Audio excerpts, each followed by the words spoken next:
Hey guys, this is John, and in this video I'm going to teach you how to properly play and evaluate one of the most common types of endgames in chess, which is what we have here, king and pawn versus king.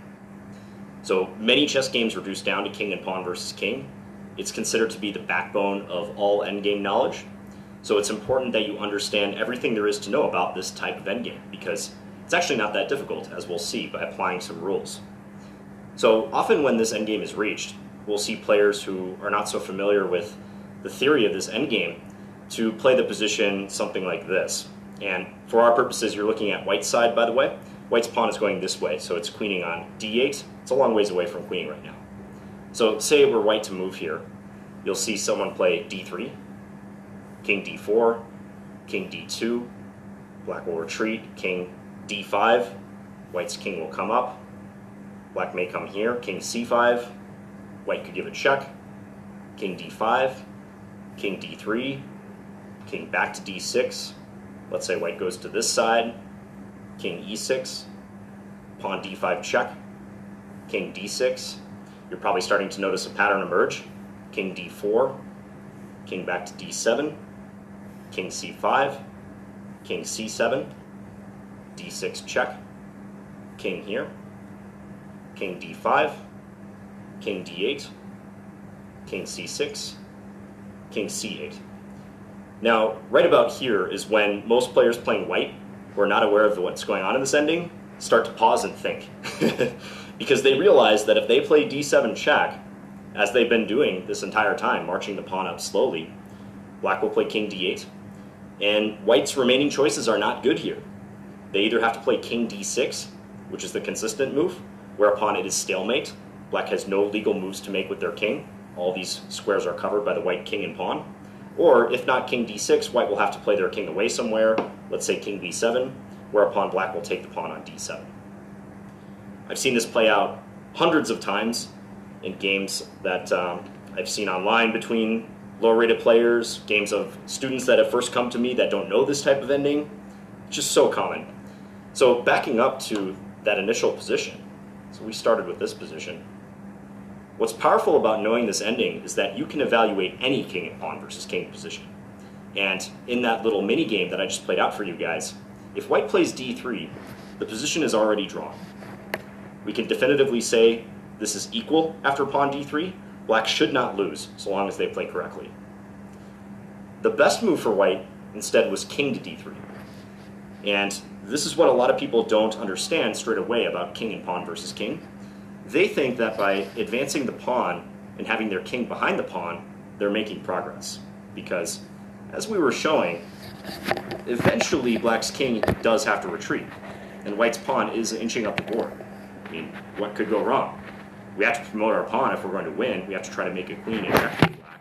So everything is all good, right? Wrong. The issue is that you're advancing the pawn in this way without the king clearing squares for the pawn to advance.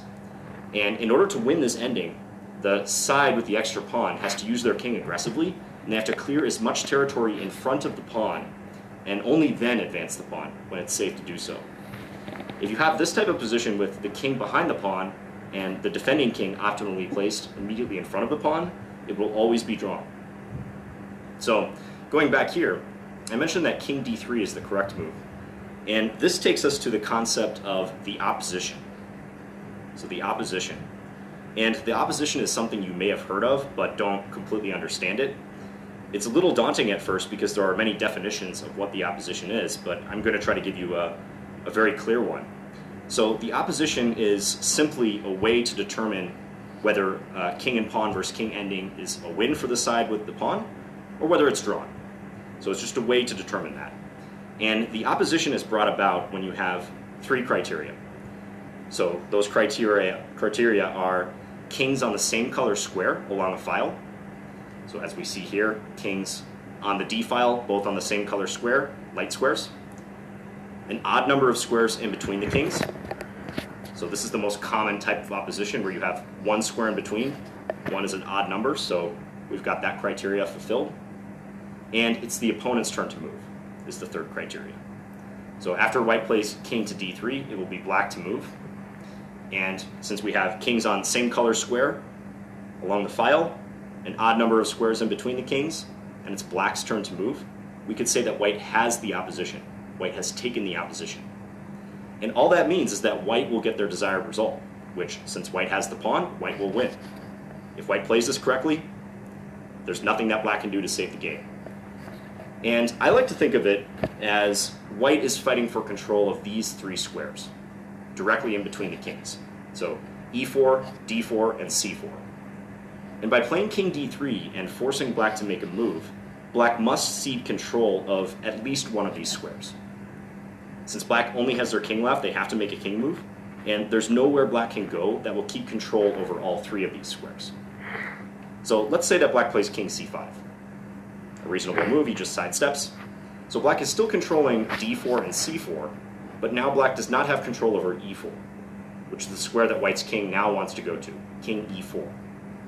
And this is a maneuver called outflanking. You can notice the parallel to actual war. Chess is a war game, and here white is outflanking their opponent.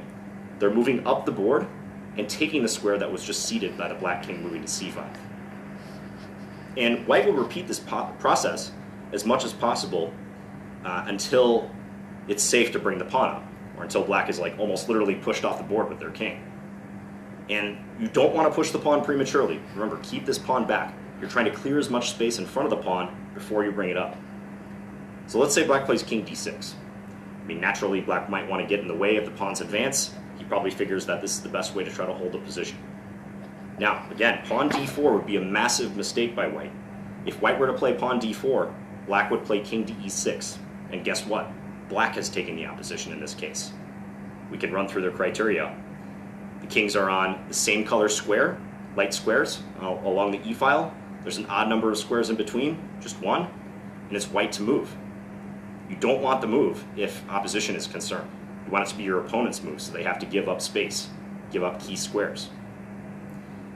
But if white is familiar with the concept of the opposition, after king d6, they'll have no trouble finding the best move, which is king d4. So king d4, now we've got three squares right here, e5, d5, and c5 up for grabs. Let's say black plays, in this case, king to e6. What should white do? If you want to pause your video and figure that out, you can do so now.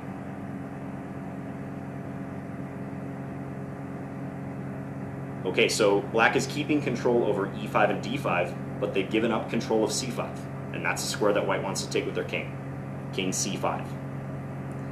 Now, this process can repeat if black plays king d7, white will go king d5. It's more of the same. At some point, black usually deviates, or the side down the pawn usually deviates. If they play king e7, white could actually bring up the pawn if they want, but it's also possible to play king c6 and continue taking space upwards, up the board. But let's just say for the sake of argument, black does play this king d7 move. White plays king d5, taking the opposition again. King c7, you know the drill now. We're outflanking king e6. And let's say king c6. So now the kings are on opposite sides of the pawn. Here white has done his job with his king. He's cleared space in front, and it is time to move the pawn. And because the pawn hasn't moved from d2 yet, we can push it 2 squares. So pawn d4. Black can't go to d5 or c5, so let's say king to c7. Now white can push d5. And here, let's say king to d8. Now, white to move. If you'd like to pause your video and figure out what white should do, you can do so now.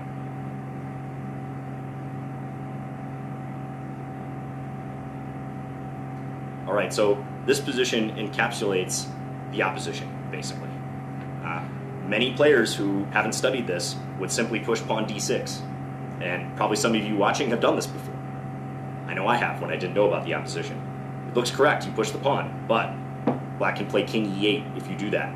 And black has taken the opposition. White cannot win now, because if they push the pawn check, king goes back here, and white faces this dilemma that they had earlier. Either give stalemate with king d6, or move the king somewhere else and give up the pawn. Not good. So instead, the correct move is the opposition move. King to d6. King's on same color square, odd number of squares in between, black to move. That's perfect. If black could pass right now, he would love to do so, but the rules of chess don't allow for that. So black must make a move, king e8 or king to c8. And either way, White will go to the other side, and after a move like king e7, d6 check, king e8, d7 check, king e7, and white gets to promote the pawn, get a queen, and win. So if white is knowledgeable about the opposition from that initial position, then there's nothing black can do to save the game, provided that white plays king d3. No amount of scratching and clawing will get black in this game. White has the opposition. Now, I think one of the best ways to learn endgames is to learn a key concept like the opposition, and then change the type of position up. So don't just stick to like what I'm showing you here. Set up your own example of a king and pawn versus king position and try to play it out. So I'll give you some examples right now. Let's say we're black to move here. What would be the result if we were black to move instead of white to move? Well, our knowledge of the opposition should give us the move pretty quick. King e4. And now we've stopped white from coming up with their king. Let's say white plays d3 check. Black can play king to d4, king d2. Now, don't panic if you're the defending side in this position. Even though you have to retreat your king, it's not a big deal. Because as we've already demonstrated, the fact that the pawn is coming forward doesn't necessarily mean that the side with the extra pawn will win. So if you have to retreat with your king, you should always go directly backwards. King e5 or king c5 does not spoil anything for now, but as a rule of thumb, going directly backwards is always your safest bet. The reason is you want to be prepared to go to either e5 or c5, depending upon which way white goes with their king. So say white plays king e3, we'll play king e5, opposition. Let's say d4 check, king right back in front of the pawn, king d3. Technically white has opposition here, but there is a pawn in the way, and if we play king d6, white cannot maintain that opposition. They're going to go to either e4 or c4, and we've got a corresponding square. A good rule of thumb is that the defending side prefers symmetry with the kings. They like the kings on the same file, because that stops the white king, or the stronger side's king, from coming up. The side that's trying to win prefers that asymmetry. Remember that outflanking idea? The side that's trying to win wants the king to be able to pass the other king and work its way up the board.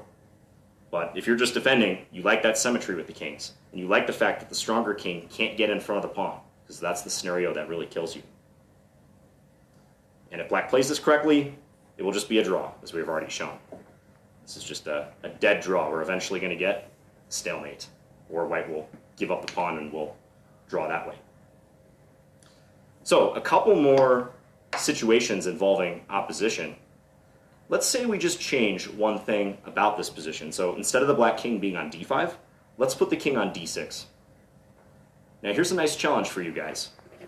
Let's evaluate this position for both white and black to move. So that is, if it were white to move here, what should white do and what is the correct result of the game? And same question for black. If it's black to move, what should black do and what is the correct result of the game? If you want to pause your video and figure that out now, you can do so.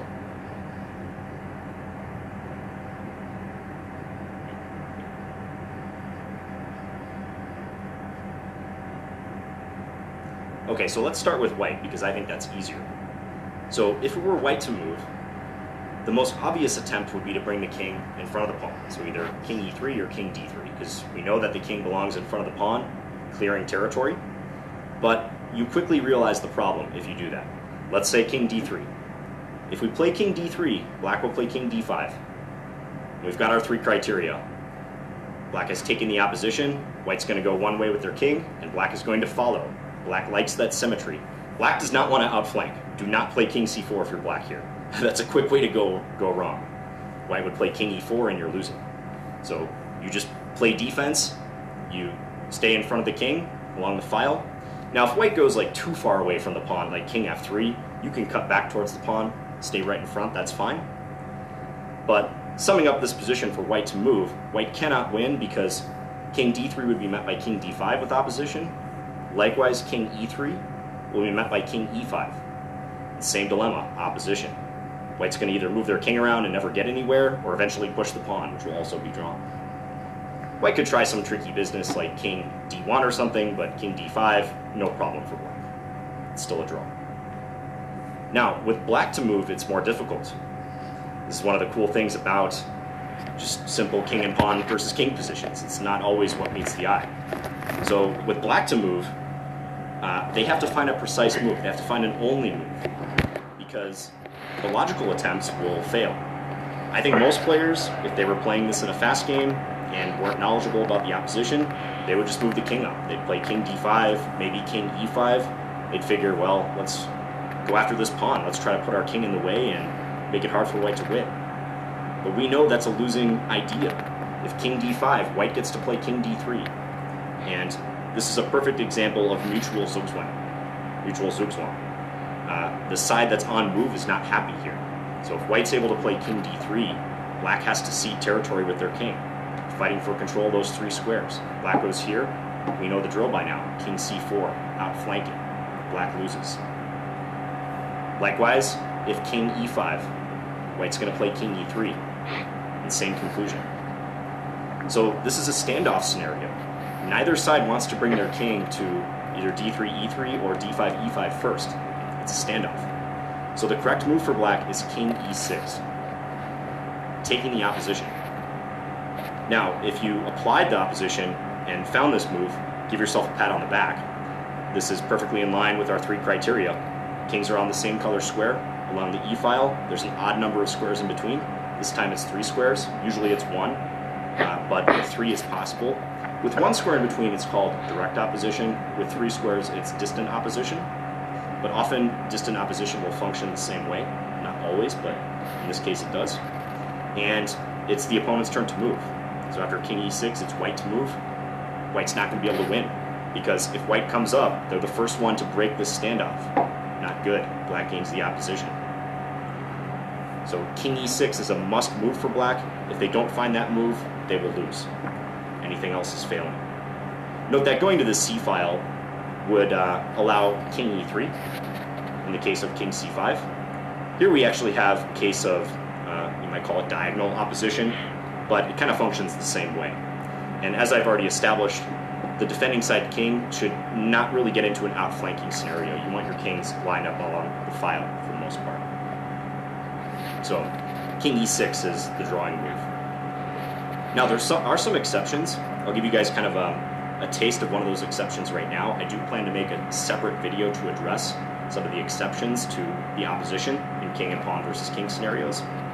So let's say we put the black king way back on d8. Now, at first this just looks hopeless for black, no matter whose move it is, because the king is so far away from the pawn. It doesn't seem like there's anything stopping the white king from playing. And in fact, this position is hopeless. White to move would win pretty easily. Let's say it's black to move. Now, with black to move, king e8 is not going to be a hard move to find for you at this point, because here we've taken the opposition. This time there's 5 squares in between. But you'll quickly see the problem once we start making a few king moves. So white's going to move their king up, trying to clear space. King d6. Now once we reach this position, what should white do? If you'd like to pause your video and figure that out, you can do so now.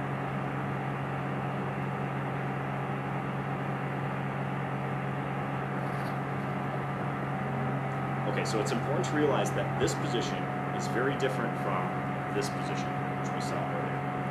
And the difference is, white has an available pawn move here, and they can play pawn to d3. This is called a reserve tempo, and in playing d3, white basically throws the ball right back in black's court and says, here, you take it.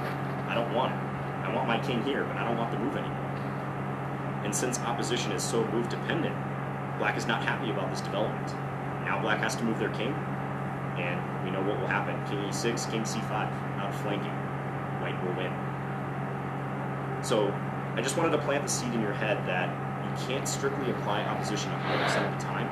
It's the dominant theme in king and pawn versus king positions, but there are exceptions, like what you see here with the reserve tempo. Also, there's some exceptions called key squares.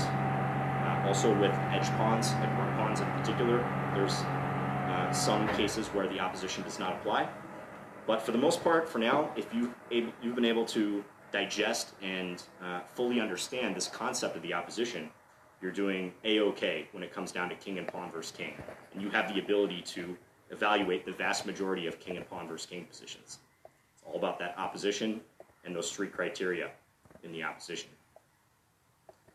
So I hope this gives you the knowledge that you need to play and evaluate this ending properly. If you have any questions, let me know in the comments to this video.